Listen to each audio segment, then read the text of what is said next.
So recently I had a Russian class and it was a rough one. When I finished it, I was feeling really frustrated. But since I was sitting there at my computer, I felt the urge just to go on YouTube, to go on Twitter. But I knew how I was feeling and I said, you know what? Let me sit with these feelings for a minute and reflect on what just happened. My name is Mark and this is Language Come Up, a place where I come up and you do too. So in my class I was given homework and I had to write sentences about daily things. Waking up, going to bed, shaving, getting ready, brushing your teeth, combing your hair, sweeping, vacuuming, all these kind of things. I had to write a sentence for each of them. But since it's kind of like this boring homework, I just wrote 5 sentences before the start of the class just to have something to tell the teacher. And well, the whole class was based around those ideas. And it went really badly for me. Of course I know some of them, but actually most of them either I didn't know, couldn't remember, was messing up the verb conjugations, basically just a disaster. This made me reflect about what had happened after the class and also in the days that followed. These words, these action verbs are categorically easy language, but the truth is I just haven't acquired this type of language because I simply haven't seen it enough in my inputs. And well, had I used something like Enki, maybe I would have, but the truth is I'm not so faithful using the app, unfortunately.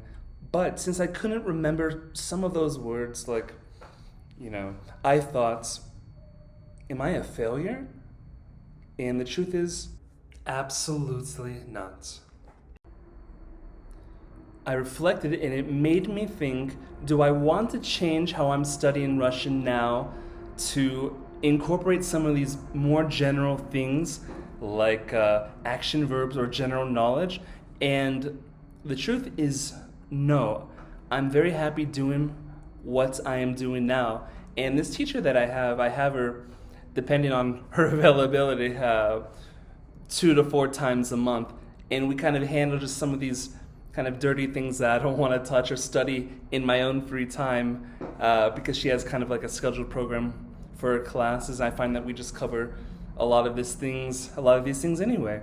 I realized that I just prefer to be doing what I am doing, enjoying the language, learning what I can through the input that I'm consuming.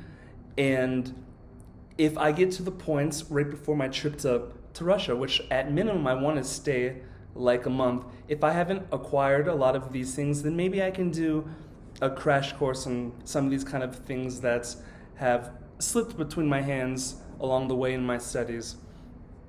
But right now I don't feel the need to remember things like to sweep, to broom, to comb, etc., etc. So reflecting on our failures or disappointments in language learning is a really great activity. You might come to an honest conclusion and things in your language learning will reveal themselves to you. Do you change course? Do you continue your path? A little reflection goes a long way. We will feel these negative emotions, but don't push them to the side and distract yourself with something else. Sit with them and grow with them. Whatever it is, remember that language learning is a long journey and the come up never ends. What do you guys think of this idea of reflection in language learning? I want to hear what you have to say. All right, guys, see you next time, and subscribe, like, and stay on your come up. So reflecting on our language learning and our performance, our negative feelings, our failures or disappointments can be very, very helpful and useful. Helpful and useful? All right, well, we can get a lot out of it, so